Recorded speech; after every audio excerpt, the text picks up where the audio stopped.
शिव पुराण में भी नरकों का वर्णन किया गया है। मदिरा मद्यपान करने वाले, मांस भक्ष्य करने वाले सबको नरक में जाना पड़ता है। तो उस स्त्री ने भी ये सब किया था, तो उस स्त्री को भी नरकों की यातना देने के बाद उसका जो अगला जन्म हुआ वो चांडाल के घर में हुआ, वो भी कन्या के रूप में हुआ। ध्यान से सुनना, पीने खाने वाले सुन लो, सुन लो, पीने खाने वालों सुन लो, तुम्हारी दशा क्या होगी सुन लो। जो पीते खाते और उल्टे सीधे काम करते हैं, यमराज उन्हें कैसी पनिशमेंट दे दे। उसका जो अगला जन्म हुआ वो चांडाल के घर में हुआ। जन्म के कुछ समय बाद ही उसके मां बाप मर गए।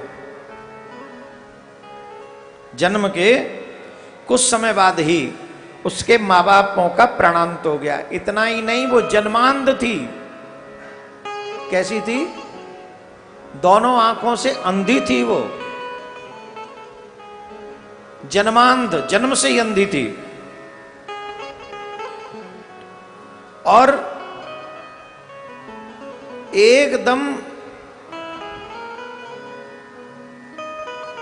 तवे की तरह काली थी, तवे की तरह। जैसे तवा होता है ना,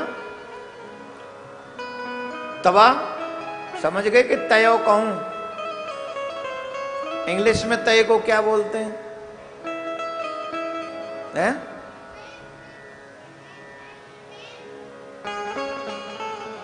हाँ, ये तो देखो क्या बोलते बेटे, पेन, पेन।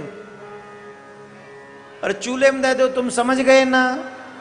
मैं काय को अपना टाइम खराब करूं? वही कहते हैं जो अभी आप लोगों ने कहा इंग्लिश में, तय को, तय को, तवे को, वही कहते हैं। तो जैसे तवे का कलर था वैसा ही उसका कलर था, एकदम काली, जन्मांध, ऊपर से कुष्ठ रोग की मरीज,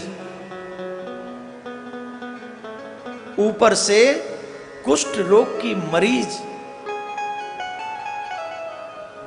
अब जब मां बाप ही नहीं रहे, उसका पालन पोषण कैसे हो?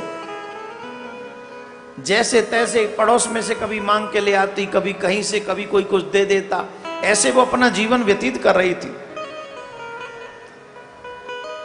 उसके बाद वह अंधी चांडाली भूख से पीड़ित एवं दीन हो, लाठी हाथ में लेकर जहां तहां डोलती और चांडालों के झूठन अन्न से अपने पेट का पोषण करती। इस प्रकार महान कष्ट से अपनी अवस्था का बहुत भाग बिता लेने के पश्चात वृद्ध अवस्था से ग्रस्त